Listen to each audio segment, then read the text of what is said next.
নিজের বাড়িতেই আজকে চোরের মতো ঢুকতে হচ্ছে আমাকে, কেননা আজ বাড়িতে বিয়ের অনুষ্ঠান। আর বিয়েটা আর কারো না, আমার বড় ভাই সজলের বিয়ে হচ্ছে। কিন্তু ভাইয়ের বিয়েতে ভাই নাই, রাতের বেলা আসছি, তাও আবার চুরি করে পিছনের গেট দিয়ে।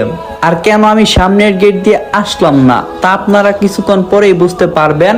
আমার বাড়িতে একমাত্র বড় ভাই আমাকে ভালোবাসেন, আর সবাই আমাকে অবহেলা করেন। পরিচয়টা দেওয়া যাক, আমি অনন্ত, বাংলাদেশ সেনাবাহিনীতে চাকরি করি। এবার বাড়িতে এসেছি শুধু ভাইয়ের সাথে কথা বলার জন্য। পিছন দিক দিয়ে যেই না ঘরে ঢুকবো, এমনি পিছন থেকে কেউ একজন আমার ব্যাগে ধরলো। আমি তাকিয়ে তো অবাক হয়ে গেলাম। দেখতে অনেকটাই সুন্দর, বলার মতো না একটা মেয়ে। এই কে আপনি, আর আপনি এখানে কি চান? আমি চারিপাশে তাকালাম আর ভাবছি কেউ চলে আসবে না তো। মেয়েটা বলল, কি কিছু বলছেন না কেন? কে তুমি? বুঝেছি এখানে চুরি করার ধান্দা। আমি বললাম, জি না, এসব কিছুই না। মেয়েটা বলল, তাহলে আপনি কি প্রেমিক পুরুষ? আমি বললাম, চিচি, তাও না। মেয়েটা বলল, তাহলে আপনি কে মশাই? আমি বললাম, আপনি কে? মেয়েটা বলল, আমাদের বাড়িতে দাঁড়িয়ে আমাকে জিজ্ঞাসা করছো আমি কে? আমি বললাম, আপনাদের বাড়ি মানে? এটা তো অনন্তর বাড়ি। মেয়েটা বলল, অনন্ত কে? আমি বললাম, সজলকে চেনেন? মেয়েটা বলল, চিনি।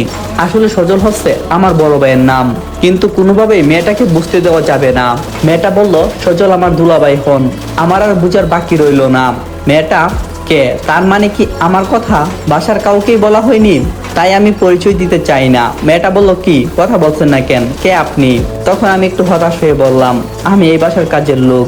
মেয়েটা বলল, কাজের লোক? তা পিছন গেট দিয়ে ঢুকছেন কেন?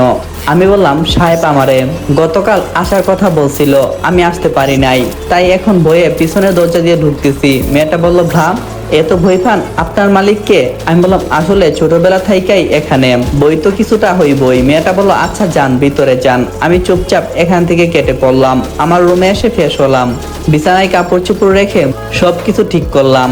আমি অবর্তমানে এখানে কেউ থাকে না। আসসালামু আলাইকুম এভরিওয়ান।